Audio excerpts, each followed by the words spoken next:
Israel এবং ইরানের মাঝখানে এই যে লড়াইতে আমেরিকার সরাসরি অংশগ্রহণ এবং তাতে করে রীতিমতো ইরান কি সবক দেবে, ইরান কি হরমুজ প্রণালী বন্ধ করে দেবে, তাহলে তো জ্বালানি তেলের দাম আকাশ ছোঁয়া হতে পারে এমন একটা আশঙ্কা কিন্তু করা হয়েছিল। এবং সেদিক থেকে দাঁড়িয়ে পেট্রোলিয়াম এবং প্রাকৃতিক গ্যাস বিষয়ক মন্ত্রী হরদীপ সিং পুরী তিনি কিন্তু আশ্বস্ত করেছেন যে ভারতে আসা যে সমস্ত তেল সেটি কিন্তু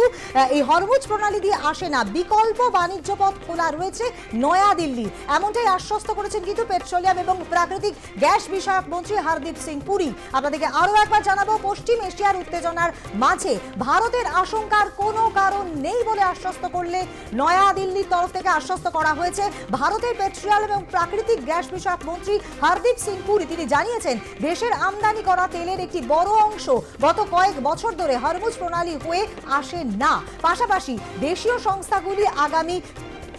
কয়েক সপ্তাহে তেল মজুত রেখেছে এবং বিকল্প বাণিজ্য পথ খোলা রয়েছে নয়াদিল্লির, এবং সে কারণে কোনো চিন্তার কারণ নেই এমনটাই কিন্তু আশ্বস্ত করা হয়েছে ভারতীয় পেট্রোলিয়াম এবং প্রাকৃতিক গ্যাস বিষয়ক মন্ত্রী হরদীপ সিং পুরীর তরফ থেকে।